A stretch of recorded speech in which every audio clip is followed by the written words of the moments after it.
എടാ അബാമിന്റെ പടം കഥയൊന്നും അറിയില്ല. ചേച്ചി വിളിച്ചു പറഞ്ഞു. ഞാനിവിടെ ഭയങ്കര തള്ളൊക്കെ തള്ളിട്ടിരിക്കണേ. ഞാൻ കഥ കേട്ട് ത്രില്ലടിച്ചിട്ടാണ് പറഞ്ഞത്. ആ പൊളിക്കല്ലേ പ്ലീസ്. ഒന്നും അറിയില്ല. ഷീൽ ചേച്ചിന്റെ അബ്രാഞ്ചിന്റെ പടം പോവാ ചെയ്യാൻ വരിക, അത്രേ ഉള്ളൂ. 4 ദിവസം അഭിനയിച്ചു. ഫുൾ പടത്തിൽ സെക്കൻഡ് ഹാഫ് ഉണ്ടെന്ന് പറഞ്ഞിട്ട്. അപ്പൊ മനസ്സിലല്ലേ ഉമർലുലു ഒരു ദിവസം എത്ര മിനിറ്റ് ഫുട്ടേജ് ഷൂട്ട് ചെയ്ത് ഇവിടെ ഞങ്ങളിവിടെ ഇത്രയും നേരം പ്രസ് മീറ്റ് നടത്തിയല്ലേ, ശരിക്കും പറഞ്ഞു കഴിഞ്ഞാൽ ധ്യാന്റെ ഒരു പ്രസ് മീറ്റിന്റെ ആ ഒരു വൈബ് ഇവിടെ ഉണ്ടായിരുന്നു. അതിന് പ്രത്യേക വല്ല കോഴ്സ് വർക്ക് കൊടുത്തിരുന്നു? അതായത് പടം ഇറക്കുന്നതിന് മുമ്പ് ഇന്റർവ്യൂവിലെല്ലാം നിങ്ങൾ ഇങ്ങനെ ചെയ്യണം എന്ന് വല്ല കോഴ്സും കൊടുത്തിരുന്നോ? റഹ്മാനിക്ക് കാണുന്ന വരുന്നതായിരുന്നില്ല സെറ്റില്. റഹ്മാനിക്ക് എങ്ങനെയായിരുന്നു ഇതിനെ താഴോട്ട് ഇറക്കി ഇറക്കി ഇറക്കി ഇറക്കി. ആദ്യം ICSE CBSE ആയിരുന്നു. താഴോട്ട് താഴോട്ട് താഴോട്ട് അങ്ങനെ അടിച്ചില്ലേ ഇവിടെ. ഒന്ന് ഫ്ലോ മൂടായി കഴിഞ്ഞാൽ തുടങ്ങിക്കോളൂ.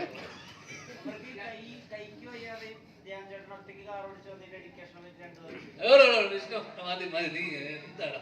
അല്ല, ഈ 4 ദിവസം ധ്യാൻ വന്നിട്ടുള്ളൂ. പക്ഷെ പടത്തില് ഇമ്പാക്ട് ടോട്ടൽ സെക്കൻഡ് ഹാഫ് മതിയാ. ധ്യാൻ തന്നെ ഞെട്ടിപ്പോയി. ധ്യാൻ ഡബ് ചെയ്യാൻ വന്നിട്ട് ആടാ 2023-24 കാലഘട്ടത്തിൽ ധ്യാൻ ചേട്ടനാണ് കൂടുതൽ പടങ്ങൾ ചെയ്തിട്ടുള്ളത്. കൂടുതൽ ഡയറക്ടേഴ്സ് അസോസിയേറ്റ് ചെയ്തത് ഏക നടൻ ധ്യാൻ ശ്രീനിവാസനാണ്. അതിൽ നിന്ന് എന്ത് വ്യത്യാസമാണ് ഒമർലുലു എന്ന ഡയറക്ടർ? ബംഗാളിയെ പോലെ പണിയെടുപ്പിച്ചു. സത്യം, അതൊന്നും എന്ത് വ്യത്യാസം മറ്റൊരു ഡയറക്ടേഴ്സ് എന്താണ് പഠിക്കാൻ പറ്റിയില്ല ഒമർലുലു എന്ന ഡയറക്ടറിൽ?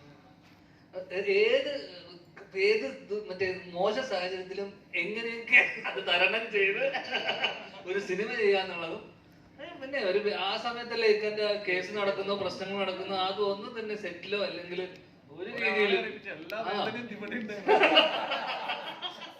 കാരണം അങ്ങനെ ഒരു സംഭവം വന്നിട്ട് പോലും അത് സിനിമേനെയോ, കാരണം നമുക്ക് പേഴ്സണൽ ലൈഫിൽ പല പല പ്രശ്നങ്ങളും കാര്യങ്ങളൊക്കെ ഉണ്ടോ, അതൊന്നും സിനിമേനെ ബാധിക്കാൻ പാടില്ലല്ലോ. അപ്പം അങ്ങനെ ആ പ്രശ്നം എന്താ പറയുക മൂർധന്യ അവസ്ഥയിൽ നിൽക്കുമ്പോഴാണ് നമ്മൾ നെക്സ്റ്റ് ഒരു പോർഷൻ ഷൂട്ട് ചെയ്യുന്നത്. അതെ, ഇന്നും കേസ് നടന്നുകൊണ്ടിരിക്കുകയായിരുന്നു. അപ്പോൾ ഞങ്ങളെ എന്താ പറയാ സെറ്റില്, പക്ഷെ നമുക്ക് എന്നെ വിശ്വസിച്ചിട്ടാണ് ഇവരെല്ലാവരും ഡേറ്റ് തന്നിട്ടുള്ളതും പ്രൊഡ്യൂസർ പൈസ ഇറക്കിയിട്ടുള്ളതും. അപ്പോൾ നമ്മുടെ പ്രശ്നങ്ങൾ നമ്മുടേതാക്കി മാത്രം മുന്നോട്ട് പോകാന്നുള്ളതാണ് ഞാൻ പഠിച്ചിട്ടുള്ള ജീവിതത്തിൽ. അപ്പോൾ അങ്ങനെ കുറെ പ്രശ്നങ്ങൾക്ക് നടുവില് പക്ക നമ്മള് സെറ്റ് ഹാപ്പി ആക്കി കൊണ്ടുപോയി അങ്ങനെ ഷൂട്ട് ചെയ്യുന്ന പടം എന്ന് വെച്ചാൽ കോമഡി പടമാണ്, ഹ്യൂമറാണ്. അപ്പൊ അങ്ങനെ പടം ചെയ്യുമ്പോ ഒരു സൈഡിൽ ഇത്രയും പ്രശ്നങ്ങൾ, മാനസികമായിട്ട് ഇത്രയും പ്രശ്നങ്ങൾ ഉണ്ടായിട്ട് പോലും ഇക്കാതെ നമ്മളെ ആരെയും തന്നെ നമ്മൾ ഷൂട്ട് ചെയ്ത് അന്നത്തെ ദിവസം മാർക്കറ്റിലൊക്കെ ഷൂട്ട് ചെയ്ത സീൻ എന്നൊക്കെ പറഞ്ഞു കഴിഞ്ഞാൽ ഭീകര ഇത്രയും പ്രശ്നം എന്ന് പറഞ്ഞാൽ ഇത്രയും ആർട്ടിസ്റ്റുകളുണ്ട്, അതിൽ എല്ലാരും ഹീറോസ് ആണ്. എല്ലാരും ഒരു ഫ്രെയിമിന്റെ ഉള്ളിൽ മയക്കി കൊണ്ടുവരുന്ന പറഞ്ഞാൽ ഭയങ്കര സംഭവം. അതിന് ഒരു എന്താ ടാലന്റഡ് ഡയറക്ടറിനെ അത് പറ്റൂ അല്ലേ?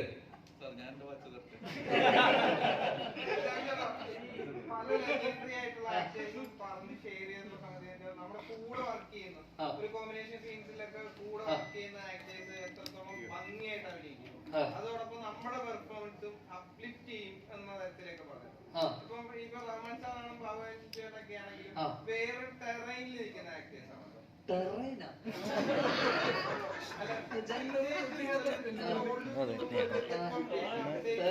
വിവരെന്താ പറയാനുണ്ടോ ടെറൈനെ പറ്റി?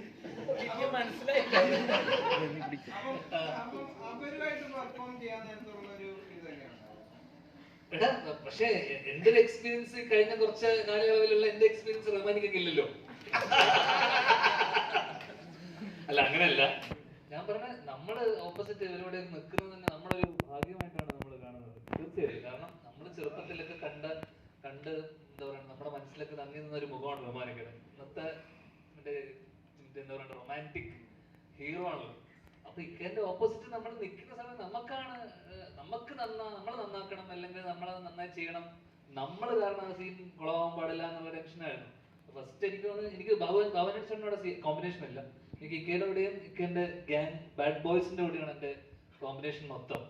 അപ്പം ബാക്കി വിപിനും മാൻസനൊക്കെ നമുക്ക് നമ്മുടെ സമപ്രായക്കാരാണ്, സെന്തിലായിക്കോട്ടെ. ഇക്കന്റെ കൂടെ അതല്ല. അപ്പൊ നമ്മൾ തെറ്റിക്കരുത്, നമ്മളത് കറക്റ്റായിട്ട് കൊണ്ടുപോകണം. പക്ഷെ ഭാഗ്യത്തിന് അന്ന് ഞാൻ വന്ന ദിവസം ഇക്ക കുറെ തവണ തെറ്റിച്ചു, ഒരു വാക്കിൽ ഉടക്കി പോയി. കുന്നംകുളം. വിക്കൊക്കെ ഒരു വാക്ക് പേരൊക്കെ കിട്ടിയില്ല കറക്റ്റ്.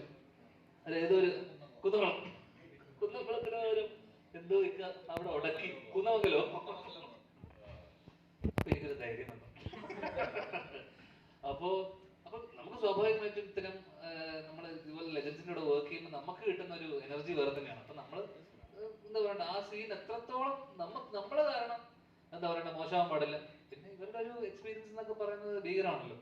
അപ്പൊ ആ രീതിയിൽ നമ്മൾ ഭയങ്കര എൻജോയ് ചെയ്ത് നമ്മുടെ കോമ്പിനേഷൻ സീനൊക്കെ തന്നെ നമ്മൾ ഭയങ്കര ആസ്വദിച്ച് ചെയ്തിട്ടുള്ള ആ സിനിമയിൽ തന്നെയുള്ള ഏറ്റവും രസകരമായി എനിക്ക്. കാരണം ഇവർക്ക് ഒരുപാട് വേറെയും കുറെ പരിപാടികൾ ഉണ്ടായിരുന്നു. എന്നെ സംബന്ധിച്ചിടത്തോളം പേഴ്സണലായിട്ട് എനിക്ക് ഭയങ്കര ഇൻട്രസ്റ്റിംഗ് ആയിട്ടുള്ള സീനുകളും എല്ലാം ഭയങ്കര ഇമ്പാക്റ്റ് ഉള്ള സീനുകളായിരുന്നു. ഞാൻ വന്നു പോയിരുന്ന സീനുകളൊക്കെ ഭയങ്കര ആസ്വദിച്ച് ചെയ്തതാണ്.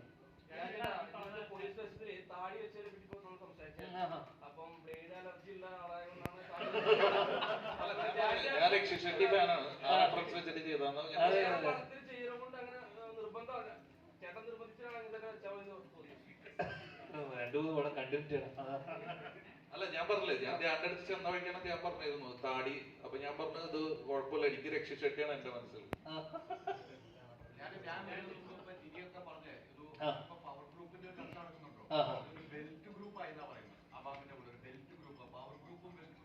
ചേച്ചി ശരിക്കും പവർ ഗ്രൂപ്പ്.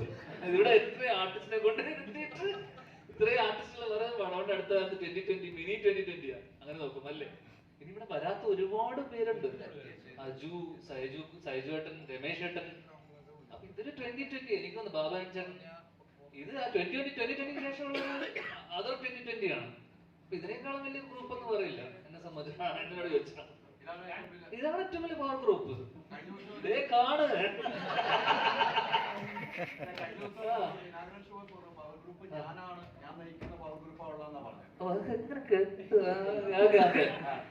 ഞാൻ പറഞ്ഞത് അങ്ങനെയല്ല. ഞാൻ പറഞ്ഞതെന്ന് വെച്ച് കഴിഞ്ഞാൽ ഇപ്പൊ കഴിഞ്ഞ കുറച്ച് വർഷമായിട്ട് ഏറ്റവും കൂടുതൽ സിനിമ ചെയ്യുന്ന എണ്ണം നോക്കുമ്പോ ഏറ്റവും കൂടുതൽ സിനിമ ചെയ്യുന്ന ഞാനാണ്. അങ്ങനെ നോക്കുമ്പോ ഇപ്പം ബാബുവേട്ടനെ പറ്റി, കാരണം ബാബുവേട്ടനെ പറ്റിയൊക്കെ കുറെ ഇത് വന്നല്ലോ. അപ്പൊ എന്ന് വെച്ചാൽ ഇവർ അവസരം ഇല്ലാതാക്കുന്നു എന്ന് പറയുന്നുണ്ടല്ലോ. അപ്പൊ ബാബുവേട്ടനൊക്കെ എന്റെ അറിവില് ഞാൻ വല്ലപ്പോഴും ബാബുവേട്ടനെ വിളിച്ചിട്ട് ബാബുവേട്ട നമ്മളൊരു പടം ഉണ്ട്, പരിപാടി ഉണ്ടെന്നുണ്ട് ബാബുവേട്ടൻ ഞാൻ വിളിച്ചിട്ട് നമ്മുടെ സിനിമകളിലൊക്കെ ഭാഗമാക്കാറുണ്ട്. അപ്പൊ അവരൊക്കെ എങ്ങനെയാണ് മറ്റുള്ളവരുടെ അവസരം ഇല്ലാതാക്കുന്നത് എനിക്ക് മനസ്സിലായിട്ടില്ല. എന്നുവെച്ചാൽ പവർ ഗ്രൂപ്പിന്റെ ആക്ടിവിറ്റീസ് എന്താണെന്ന് ഇതുവരെ എനിക്ക് മനസ്സിലായിട്ടില്ല. അപ്പൊ ഇങ്ങനെ ഒരു പവർ ഗ്രൂപ്പ് ഉണ്ടെന്ന് റിപ്പോർട്ടിൽ പറയുന്നു. പക്ഷെ എന്തൊക്കെയാണ് ഇവർ ചെയ്യുന്നത്? അവസരം ഇല്ലാതാക്കലായിരിക്കുമല്ലോ പ്രധാനമായി ചെയ്യുന്നത്. അപ്പൊ ഞാൻ നോക്കിയപ്പോ ഏറ്റവും കൂടുതൽ സിനിമ ചെയ്യുന്ന ഞാനാണ്. അപ്പൊ ഞാനായിരിക്കണമല്ലോ. അപ്പൊ അതെ, അങ്ങനെ നോക്കുമ്പോ ഞാനായിരിക്കണം അവസരം ഇല്ലാതാക്കുന്ന ഒരാൾ. അപ്പൊ ഞാൻ വെറുതെ ഒരു തമാശ പറഞ്ഞതാണ്. കാരണം അങ്ങനെ ഒരു ഗ്രൂപ്പ് ഉണ്ടെന്ന് നമുക്ക് ഹേമ കമ്മിറ്റി റിപ്പോർട്ടിൽ പറഞ്ഞിരിക്കുന്ന പല കാര്യങ്ങളിലും സത്യാവസ്ഥയുണ്ട്. അവർ അനുഭവിച്ച ദുരനുഭവങ്ങളൊക്കെ തന്നെയായിരിക്കും അതിൽ പറഞ്ഞിട്ടുള്ളത്. പക്ഷെ ചില കാര്യങ്ങളോട് നമുക്ക് കേട്ട കാര്യങ്ങളോട് നമുക്ക് യോജിപ്പുള്ള കാര്യങ്ങളൊന്നായിരുന്നു ഈ പവർ ഗ്രൂപ്പ്. കാരണം എന്റെ അറിവിൽ അങ്ങനെ ഒരു ഗ്രൂപ്പോ, അങ്ങനെയാണെങ്കിൽ ഇവിടെ ഫേവറേറ്റ്സ് ഒക്കെ ഉണ്ട്. നമ്മളിപ്പോ ഒരു സമയത്ത് വിനീത് ശ്രീനിവാസിന്റെ ഗ്രൂപ്പ്, ആഷിക്ക ഒരു ഗ്യാങ്, അങ്ങനെ ഒരു ഫേവറേറ്റിസം അല്ലെങ്കിൽ അങ്ങനെ ഒരു സംഭവം ഉണ്ട് എന്തൊക്കെ പറഞ്ഞാലും. അല്ലാതെ അതിന്റെ മുകളിൽ ഒരു പവർ ഗ്രൂപ്പ് എന്ന് പറഞ്ഞൊരു സാധനമൊന്നും ഇത്രയും കാലം എന്റെ എനിക്ക് മനസ്സിലായ സംഭവം എന്ന് വെച്ചാൽ ഈ പവർ ഗ്രൂപ്പിൽ ചിലപ്പോ നമ്മളും ഉണ്ടാവാം. നമ്മൾ പോലും അറിയാതെ ചിലപ്പോ നമ്മൾ മറ്റുള്ളവരെ, ഇപ്പൊ ഞാനും ധ്യാനും ഫ്രണ്ട്സ് ആണ്. അപ്പൊ ഞാൻ പടം ചെയ്യുമ്പോ ധ്യാൻ മതി, അപ്പൊ അവിടെ വേറൊരാളുടെ അവസരം പോകും. അപ്പൊ നമ്മള് പരമാവധി എന്താന്ന് വെച്ചാല് കൺസിഡർ ചെയ്യും എല്ലാവരും. അത്രേ ഉള്ളൂ. അതിനപ്പുറം അതിനൊരു ഗ്രൂപ്പിസം എന്നൊക്കെ നമ്മൾ ആദ്യമേ പറയുമല്ലോ. Belt, Trivandrum belt, Kochi belt, മറ്റേ ബെൽറ്റ് എന്നൊക്കെ പറയണ പോലെ അത് ഇഷ്ടമുള്ള ആൾക്കാർ. ഇപ്പൊ നെംബോ കിഡ്സിനെ വെച്ചിട്ടാണ് ഏട്ടൻ വർഷങ്ങൾക്ക് ശേഷം ചെയ്തത്. എന്ന് വെച്ചാൽ എല്ലാ മക്കളും